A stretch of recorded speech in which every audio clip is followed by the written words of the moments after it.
Hi flowers, welcome back to my channel. Video को start करने से पहले अगर अभी तक आप में से किसी ने मेरे चैनल को सब्सक्राइब नहीं किया है तो प्लीज़ चैनल को सब्सक्राइब, वीडियो को लाइक और नीचे कमेंट करते हुए ज़रूर बताइएगा कि आज का ये पार्ट आप लोग कैसा लगा।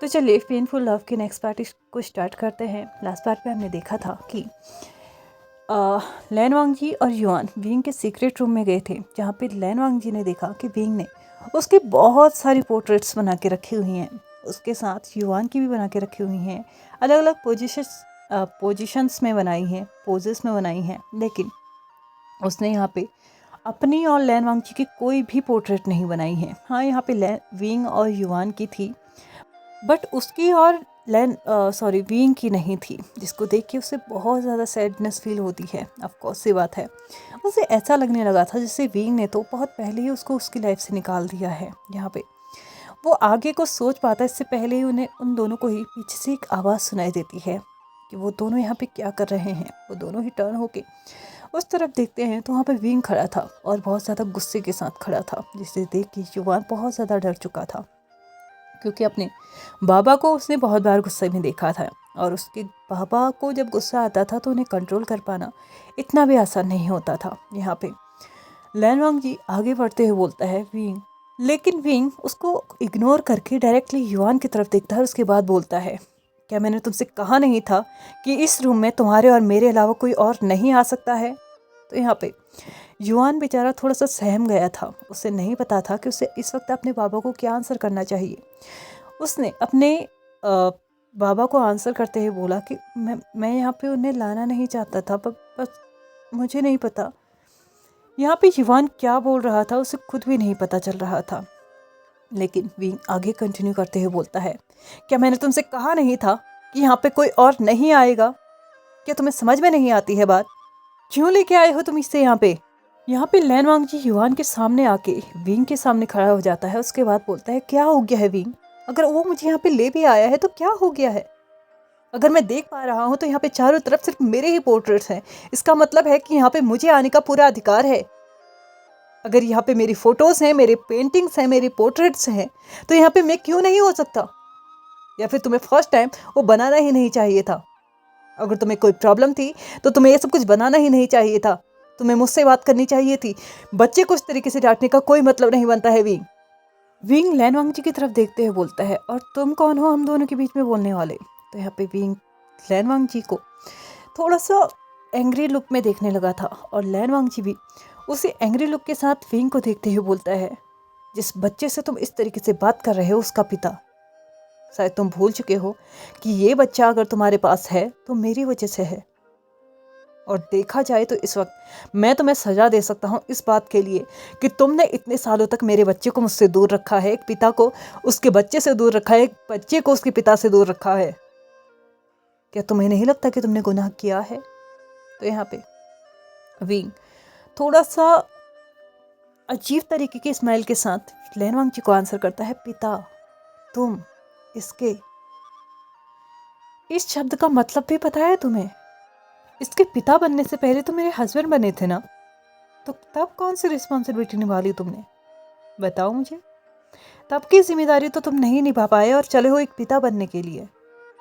क्या इतनी काबिलियत है तुम्हारे अंदर? मेरे हिसाब से तुम काबिल नहीं हो कि मेरे बच्चे के पिता कहलाओ, इसलिए मैंने तुम्हें उससे मिलवाना ठीक नहीं समझा। जिस बच्चे को मैंने पैदा किया, पाला, इतना बड़ा बनाया, उसके लिए इतना फैसला तो मैं ले ही सकता हूँ कि उसकी लाइफ में कौन आएगा और कौन नहीं, ये मैं तय करूँगा। एटलीस्ट तब तक तो जब तक वो खुद से फैसले लेने के काबिल नहीं हो जाता। तो यहाँ पे विंग और लैन वांग जी दोनों ही एक दूसरे को बहुत ज़्यादा डीपली देख रहे थे, लेकिन उनके चेहरे पे इस वक्त गुस्से के साथ साथ एक और इमोशंस था जो कि उस छोटे से युवान को समझ में नहीं आ रहा था। लेकिन अपने दोनों ही पेरेंट्स को इस तरीके से लड़ता हुआ नहीं देख सकता था। उसने लैन वांग जी और विंग के बीच में आके विंग को टाइटली हग किया। उसके बाद बोला, सॉरी बाबा, मैं ये नहीं करना चाहता था, बट मुझे नहीं पता कि मुझे ऐसी क्या फीलिंग हुई जिसकी वजह से मैं यहाँ इन्हें ले आया।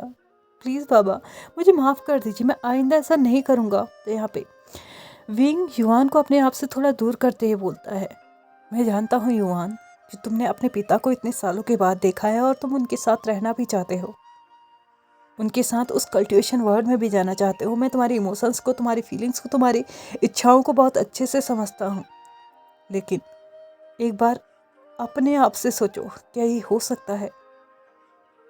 मेरी मानो तो ये सब कुछ सोचना बंद कर दो, क्योंकि ये सब कुछ नहीं हो सकता। तुम्हारी ये बड़े बड़े ख्वाब पूरे नहीं हो सकते, तुम कभी भी कल्टिवेशन वर्ल्ड में नहीं जा सकते। और तुम्हारे बाबा तुम्हारे लिए यहाँ पे नहीं आए हैं, उन्हें तो आज तक ये भी नहीं पता है कि उनका एक बेटा भी है। ऐसा कहते हुए विंग खुद से यहाँ पे टर्न होता है और इस रूम से बाहर चले जाता है। युवान जो कि अपने पिता की ऐसी बातें सुन के, अपने बाबा की ऐसी बातें सुन के बहुत ज़्यादा हर्ट हो चुका था। आखिरकार ऐसा क्या है जो वो कल्टिवेशन वर्ल्ड में नहीं जा सकता? हालांकि उसके बाबा ने सब कुछ बता रखा है, लेकिन फिर भी वो कल्टिवेशन वर्ल्ड का एक हिस्सा है। वो लैन वांगजी का बेटा है, तो क्यों लैन वांगजी उन्हें वहाँ पे नहीं लेके जा सकते? युआन लैन वांगजी की तरफ टर्न होते हुए बोलता है, क्या आप हमें छोड़ के चले जाएंगे? लैन वांगजी युआन को अपनी तरफ खींचते हुए बहुत टाइटली हक करते हुए बोलता है, कभी नहीं। मुझे नहीं पता था कि तुम मेरा इंतज़ार कर रहे हो। अगर ऐसा मुझे पता होता तो शायद मैं बहुत पहले यहाँ आ चुका होता। मेरी इस गलती के लिए मैं उम्मीद कर रहा हूँ तो मुझे माफ़ कर दोगे, और अगर नहीं कर पाए तो कोई बात नहीं, मुझे वो तरीका बता दो जिससे मैं तुम्हारी माफ़ी पा सकूं। तो यहाँ पे युवान अपने पिता को बैक हक करते हुए बोलता है, मुझे आपसे कोई प्रॉब्लम नहीं है पिताजी, लेकिन क्या आप बाबा को मना पाएंगे? मैं हमेशा आप दोनों के साथ रहना चाहता हूँ। क्या हम तीनों एक साथ नहीं रह सकते? मैंने हमेशा बाबा को अपने करीब पाया है और इसके लिए मैं बहुत ग्रेटफुल भी हूँ, लेकिन मैं आपको भी चाहता हूँ कि आप ऐसा कुछ नहीं कर सकते जिसकी वजह से हम तीनों हमेशा एक साथ रह सकें। तो यहाँ पे लैन वांगजी युवान को दोबारा से अपने सीने से लगाते हुए बोलता है, तुम जैसा चाहोगे वैसा होगा युवान। आज के बाद तुम्हारे बाबा और तुम्हारे पिता कभी अलग नहीं होंगे और तुम हमेशा उनके साथ रहोगे। ऐसा कहते हुए लैन वांगजी युवान के फॉरहेड पे किस करता है। इस वक्त उसके जहन में बहुत सारे क्वेश्चंस थे, लेकिन शायद ये उसके लिए सही टाइम नहीं था, इसलिए अपने क्वेश्चन को साइड रखते हुए युवान से बोलता है कि हमें यहाँ से चलना चाहिए। शायद तुम्हारे बाबा बहुत नाराज़ हो चुके हैं, मुझे उनसे बात करनी होगी। तो यहाँ पे युवान लैन वांगजी से बोलता है कि हाँ, आपको बात तो करनी चाहिए, लेकिन फ़िलहाल मत कीजिएगा, क्योंकि बाबा अभी गुस्से में हैं और वो जब गुस्सा होते हैं तो वो नहीं जानते वो क्या कर रहे होते हैं। और एंड ऑफ द सिचुएशन हम लोग को बस यही देखने को मिलता है कि बाबा बीमार पड़ चुके हैं। मैं नहीं चाहता वो फिर से बीमार हो। जब भी वो बीमार होते हैं तो उनकी हालत बहुत ज़्यादा ख़राब हो जाती है और मुझे उन्हें उस तरीके से दोबारा नहीं देखना। ऐसा कहते हुए युवान लैन वांगजी को इस रूम से बाहर ले आता है। युवान को लैन वांगजी प्रॉमिस करता है कि वो विंग का थोड़ा सा दिमाग शांत होने तक का वेट करेगा और चिंता मत करना, अब उसके बाबा का ध्यान रखने के लिए वो आ चुका है, तो अब उसके बाबा को कुछ भी नहीं होगा। ऐसा कहते हुए वो दोनों ही अपने अपने रूम्स में जा चुके थे। नाइट का टाइम हो चुका था, डिनर का भी टाइम था। सभी लोग खाने के डिनर पर पहुंच चुके थे, बट नहीं था तो वहाँ पर सिर्फ और सिर्फ विंग। लैन वांगजी ने चारों तरफ नज़र घुमाई, वैन किंग से पूछा, तो वैन किंग ने यहाँ पे सभी को बताया कि विंग ने बोला है वो आज खाना नहीं खाना चाहता, इसलिए वो अपने केब में ही है और किसी को भी अलाउड नहीं है वहाँ पे जाने के लिए। यहाँ पे लैन वांगजी को थोड़ा सा टेंशन होने लगी थी, क्योंकि अभी एक तो उसकी हिट साइकिल आने वाली थी और अगर इस वक्त वो खाना नहीं खाएगा तो ऑफकोर्स सी बात है, ऑलरेडी उसके गोल्डन कोर्स के पास नहीं है, जिसकी वजह से वो रिकवर भी कर जाए तो कैसे कर जाए।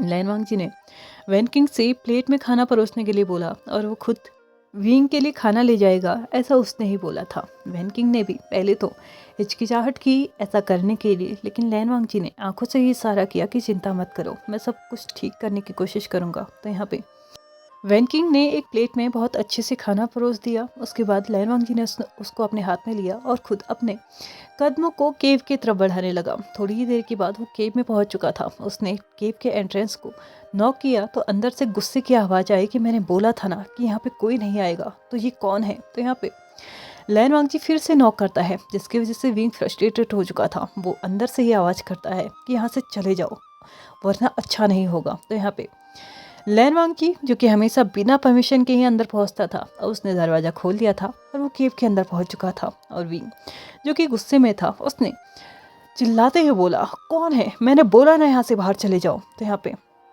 लैन वांग जी उसकी तरफ कदम बढ़ाता है और पास ही में रखा हुआ एक टेबल, उसके ऊपर खाने की प्लेट को रखता है। उसके बाद बोलता है, तुमने बहुत ज़्यादा गुस्सा कर लिया है, तुम्हें नहीं लगता कि तुम्हें एनर्जी की ज़रूरत है?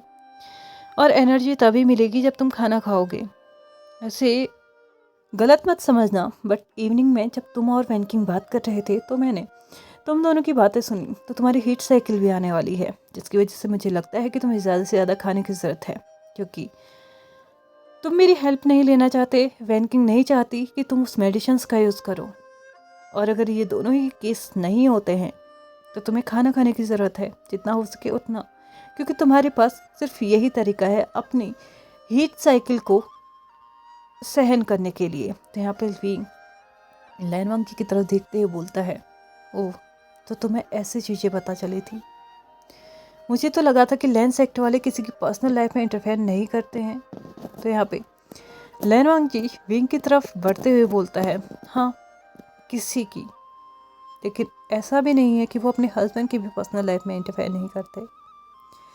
लैन वांग जी विंग के हाथ को पकड़ता है और टेबल के पास रखे हुए कुशन में बैठाते हुए बोलता है, अब बहुत ज़्यादा हो चुका है, चलो खाना खा लो, मुझे भी देर हो रही है, मैंने भी खाना खाना है। तो यहाँ पे विंग बोलता है, तुम्हें किसी ने रोका नहीं है। तो यहाँ पे लैन वांग जी बोलता है, एज ए गुड हस्बैंड मुझे ध्यान रखना चाहिए कि तुमने खाना खा लिया है या नहीं, और अगर तुम नहीं खा सकते तो मुझे भी खाने का कोई अधिकार नहीं है। तो यहाँ पे विंग बोलता है, तो क्या तुम भूखे मर सकते हो? तो यहाँ पे लैन वांग जी आंसर करता है, शायद नहीं, क्योंकि मेरे पास इतनी एनर्जी है कि मैं एटलीस्ट 10-12 दिन तक ना खाऊँ ना तो आराम से जी सकता हूँ, लेकिन अगर वो 10-12 दिन तुम ना खाओ ना तो शायद तुम नहीं जी सकते, इसलिए तुम्हें खाना तो खाना पड़ेगा, और अगर तुम खा लोगे तो मैं खुद ब खुद खा लूँगा। ऐसा कहते हुए लैन वांग जी चम्मच को, जो कि खाने से भरी हुई थी, उसको विंग के होंठों के करीब लेके जाता है और उसको आ करने के लिए बोलता है, लेकिन विंग उसके मुंह को फेरते हुए बोलता है, इसे यहाँ से लेके जाओ, मुझे नहीं खाना है। तो यहाँ पे लैन वांग जी बोलता है, क्या तुम्हें पता है युआन ने खाना नहीं खाया है, और तुम्हें ये बताने की ज़रूरत तो नहीं होगी ना कि उसने क्यों नहीं खाया है। तुमने आज तक उसका बहुत अच्छे से ध्यान रखा है, तो क्या अब और अच्छे से नहीं रखना चाहोगे?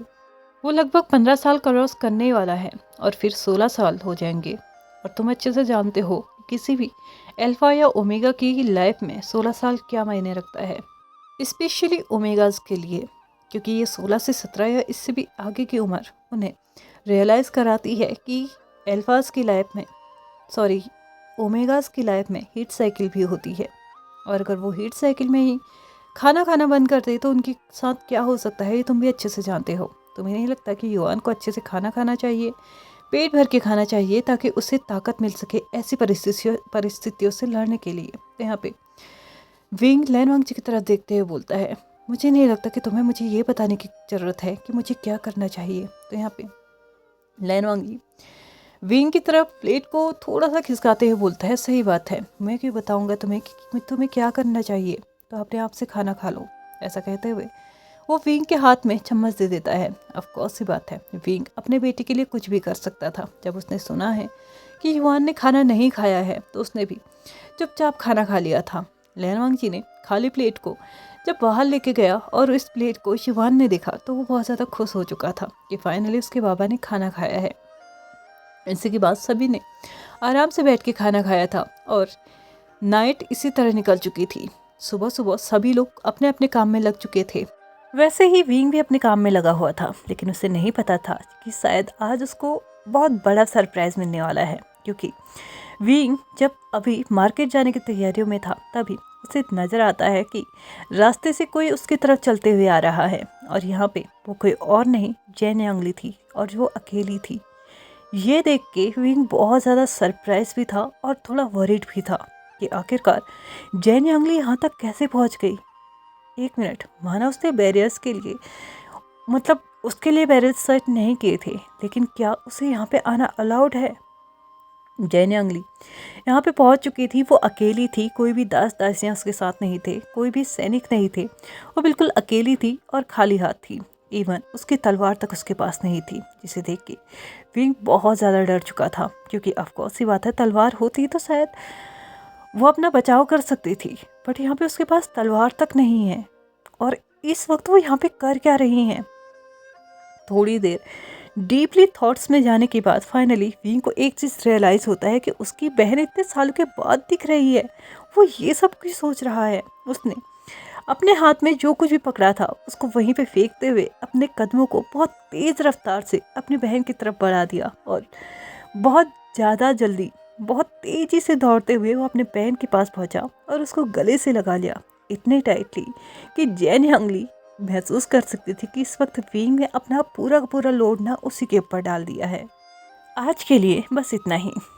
वीडियो पसंद आई हो तो please like share subscribe and comment करते हुए जाइएगा।